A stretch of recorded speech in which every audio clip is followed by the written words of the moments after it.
ជំរាបសួរប្រិយមិត្តទាំងអស់គ្នា Hello Hello សួស្តីអ្នកទាំងអស់គ្នាឥឡូវនេះយើងចូលមកបន្តនៅសេរីរបស់យើងដែលជាភាគទី9បន្តទៀតណាព្រឹកឡើងបងនិងអូនក៏អង្គុយញ៉ាំបាយជាមួយគ្នាពេលនេះអាមេងក៏សួរយូគីទៅថាតើយើងត្រូវយកគ្រឿងសមុទ្រទៅលក់យ៉ាងម៉េចទៅមើលទៅអាមេងគឺគេដូចជាពិបាកចិត្តណាស់ប៉ុន្តែបងវិញណាតែនិយាយលេងសើចដដែលដែលធ្វើឲ្យអូនគឺឡើងអន់ចិត្តតែម្ដងអញ្ចឹងទៅយូគីគេក៏ឲ្យយោបល់ទៅថាបើមិនអញ្ចឹងហេតុអីយើងមិនឡាយលក់តែម្ដងទៅគឺគេចង់និយាយអំពីការឡាយលក់តបតអីអញ្ចឹងណាហើយមានអីកំណត់នេះល្អអន្តើដូច្នេះហើយការឡាយរបស់ពួកគេក៏បានចាប់ផ្ដើមពីព្រឹកនេះតែម្ដងទៅបងអង្គុយមើលទៅដូចជារអាក់រអួលដល់ហើយអញ្ចឹងទៅគេក៏ចូលឡាយជួយលក់អីអញ្ចឹងទៅណាគ្រាន់តែតារាល្បីចូលទៅភ្លាមក៏ឃើញថាយល់ឡើងស្រើតែម្ដងហើយយូគីវិញនិយាយថាជំនាញខ្លាំងមែនតើនិយាយឡើងរੂគ្មានមើលត្រាំងតម្លៃអីទេ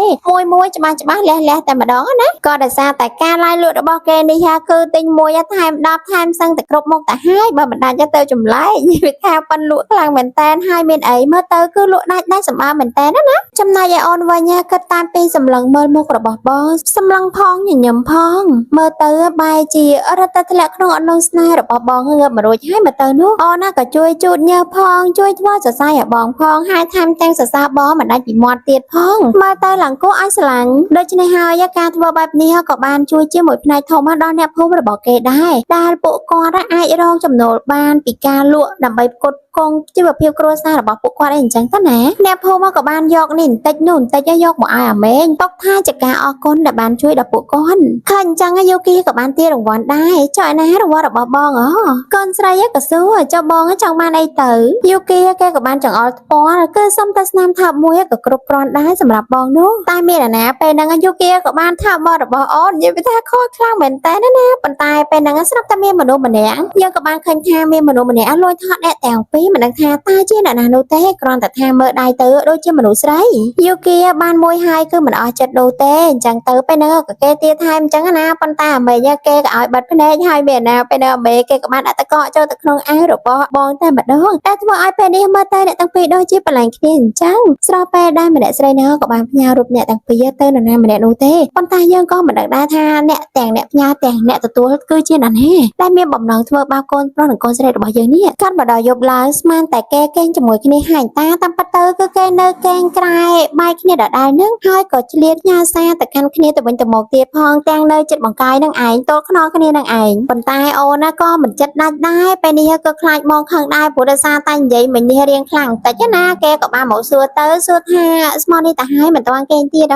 ហើយគេក៏បានសួរបន្តទៀតទៅថាតើបងនៅលេបថ្នាំងងុយដេកដែរឬអត់បងក៏បានតបទៅគឺអត់ទេឈប់លេបយូរហើយក៏ព្រោះតែពេលនេះបងមានអូនតែហើយមានអីដែលត្រូវលេបថ្នាំទៀតអញ្ចឹងហើយបងក៏បានទាញអូនមកអង្គុយចិត្តអូមិនមែនអង្គុយចិត្តទេគឺអង្គុយលើតែម្ដងហើយទាំងអស់គ្នាដឹងហើយតើកូនស្រីរបស់យើងរួចខ្លួនឬអត់ប៉ុន្តែបើសិនជាតាមយើងមើលទៅយប់ហ្នឹងគឺដឹងតែមិនរួចខ្លួននោះទេក៏ព្រោះតែយប់នេះគឺស្ថានភាពឡើងស្ងៀមជ្រងំមានតែបងនិងអូនតែពីរនាក់ហើយក៏ត្រូវបងថាបទៀតនោះអញ្ចឹងដឹងតែមិនរួចខ្លួនហើយអ្វីកូនចៃខ្ញុំនេះហួយស្អាតដល់ព្រឹកឡើងល្មមក៏ឃើញថាអ្នកទាំងពីរកំពុងតែកេងអោបគ្នាយ៉ាងមានក្តីសង្ឃស្រាប់តែមានអ្នកមកគោទ្វារទាំងព្រឹកព្រលឹមណាហើយមុនទៅបើកទ្វារបងក៏បានឆ្លៀត morning tea អូនបន្តិចទៀតផងនិយាយថាអូយក៏ជូតខ្លាំងមែនតើណាយូគីនេះយូគីវ៉ាញ៉ាដើរបដារអូបណ្ដាតាណាមករកស្អីទាំងព្រឹកព្រលឹមនឹងរកតែគេមានក្តីសង្ឃតិចក៏មិនបានណាហើយបើគ្រាមកខ្វាក៏ថាឡើង surprise ដោយសារតែនេះគឺជា agency របស់គេមកតាមរកគេដល់ផ្ទះនេះតែម្ដងគឺមក surprise គេណាហើយ surprise ពិតមែនតើព្រោះដោយសារតែពេលនេះ agency ហ្នឹងគាត់ចង់ចូលទៅក្នុងណាប៉ុន្តែយូគីក៏និយាយថាអត់អីទេគឺមិនអាចចូលក្នុងបានទេដោយសារតែឥឡូវនេះគឺពងតែរញ៉េរញ៉ៃគេក៏និយាយថាចាំទៅនិយាយគ្នានៅខាងក្រៅវិញបងក៏បានត្រឡប់មកប្រាប់អូនវិញថាគេបន្តិចទៀតទៅបងរវល់ទៅក្រានបន្តិចមកផ្លែទៀតមកវិញហើយណាព្រោះយកក៏ឆ្លៀតបានមកប៉ពីរប៉ទៀតអញ្ចឹងណានិយាយទៅថាទង្វើតិចតួចទេប៉ុន្តែមើលទៅគឺមានក្តីសោកខ្លាំងមែនតែម្ដងណាទាំងពីរនាក់ក៏បានមកនិយាយគ្នានៅខាងក្រៅគឺអបិនឹងនិយាយរឿងស្នាគេឈ្មោះរបស់យូគីឲ្យល្អវិញអញ្ចឹងទៅគឺតម្រូវឲ្យយូគីធ្វើតាមគម្រោងដែលគាត់រៀបចំបើសិនជាចង់ឲ្យល្បីមានអ្នកហាទៅថតហៅប្រម៉ូទអីឡើងវិញគឺត្រូវតែធ្វើតាមការបញ្ជារបស់គាត់មិនដឹងថាតើយូគីសម្រាប់ចិត្តបែបណានោះទេក៏ព្រោះតែពេលនេះគឺគេអត់តន់ផ្ដល់ចម្លើយនោះឡើយគ្រាន់តែឃើញទឹកមុខរបស់គេដូចជាមិនសប្បាយចិត្តសោះបន្ទាប់មកក៏ឃើញថាអាមេគេក៏មកដល់ទីនេះដែរអាប៉ែណើក៏បានសួរទៅតើម្នាក់នេះគឺជានរណាអាមេក៏បានណែនាំខ្លួនទៅគឺខ្ញុំឈ្មោះ ថាយ៉ាងម៉េងគឺជាមិត្តរួមថ្នាក់របស់យូគីកាលពីនៅវិទ្យាល័យហើយខ្ញុំក៏ជាអ្នកស្ម័គ្រចិត្តនៅទីនេះដែរប៉ុន្តែអបិហ្នឹងគឺគេមើលដឹងថាអ្នកតំណែងរបស់អ្នកទាំងពីរមិនត្រឹមតែជាមិត្តនោះទេក៏ព្រោះតែពេលដែលគេនិយាយមកក៏ដូចជាឬដងទៅកាន់អ្នកទាំងពីរអញ្ចឹងណាប៉ុន្តែអាមេងរបស់យើងនេះគឺជាក្មេងល្អគេមិនបានប្រកាន់ច្រើននោះទេគេក៏ឆ្លើយតអ្វីដែរបែបហ្នឹងសួរទៅហើយក៏ញញឹមដាក់ទៀតផងណាយូគីក៏ទ្រាំអត់បានទេនៅតែសួរដដែលអញ្ចឹងគេក៏បានស្រែកទៅថាបានហើយប៉ុណ្ណឹងបានហើយព្រួយហើយគេក៏បានមកនិយាយជាមួយនឹងអាប៉ែណាតែពីរនាក់បន្តទៀតទៅយូគីគេក៏បានប្រាប់ពីតំណែងរបស់ពួកគេជាមួយនឹងអាមេងរឿងទាំងអស់គឺខ្ញុំជាអ្នកចាប់ផ្ដើមមុនហើយខ្ញុំក៏ជាអ្នកសារភាពទៅកាន់អាមេងផងដែរដូច្នេះហើយរឿងទាំងអស់នេះគឺមិនពាក់ព័ន្ធជាមួយនឹងអាមេងនោះទេអាប៉ែហ្នឹងក៏សួរទៅថាហេតុអី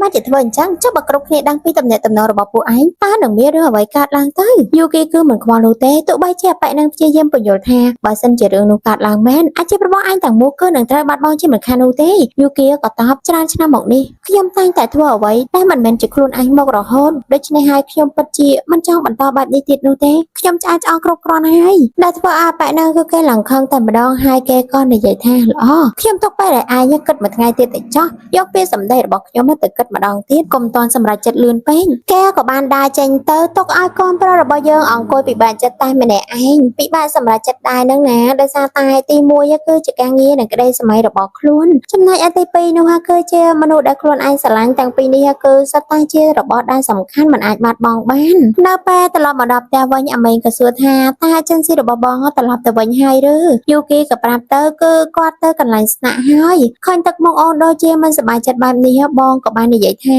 រឿងដែលគាត់និយាយកាលពីថ្ងៃនោះអូនកុំទុកនៅក្នុងចិត្តអីណាអាមេងក៏បានតបទៅថាមិនអីទេខ្ញុំមិនមានគិតអីអាណាយូគីក៏សួរបន្តហេតុអីអូននិយាយថាពួកយើងត្រឹមតែជាមិត្តភក្តិអញ្ចឹងក៏ព្រោះតែអាមេងកូនស្រីរបស់យើងនេះគឺមិនចង់ឲ្យយូគីមានបញ្ហាដោយសារតែខ្លួននឹងឯងឃើញបែបនេះហើយយូគីគេសប្បាយចិត្តណាស់ដែរអូនចេះបារម្ភពីខ្លួនឯងអញ្ចឹងណាប៉ុន្តែអូនកុំបារម្ភអីនៅពេលដែលពេលវេលាដែលស័ក្តិសមបងនឹងបង្ហាញគ្រប់យ៉ាងជាសាធារណៈតែម្ដងហើយបងនឹងបកស្រាយឲ្យគ្រប់គ្នាបានដឹងអំពីទំនាក់ទំនងរបស់ពួកយើងជឿជាក់លើបងណាអាមេងក្នុងចិត្តរបស់អាមេងគឺគេបានជឿជាក់ទៅលើយូគីរួចទៅហើយទោះបីជាយូគីមិនបានប្រាប់អីដល់គេក៏ដោយគ្រាន់តែយើងឃើញអ្នកទាំងពីរគឺមានអារម្មណ៍ថាអាណិតខ្លាំងមែនតើហេតុអីទៅគ្រាន់តែជាស្នេហាដែលស្រឡាញ់គ្នាដោយបេះដូងនិងចិត្តហេតុអីបានជាត្រូវលាក់បាំងត្រូវទទួលរងសម្ពាធបែបនេះណោះកាន់មកមកបែកសាច់ដុំវិញម្ដងស្រាប់តែមាននារីម្នាក់មកសារភាពស្នេហ៍ដាក់គេប៉ុន្តែក៏ត្រូវគេរិះគន់ក៏ព្រោះតែគេបដិសេធថា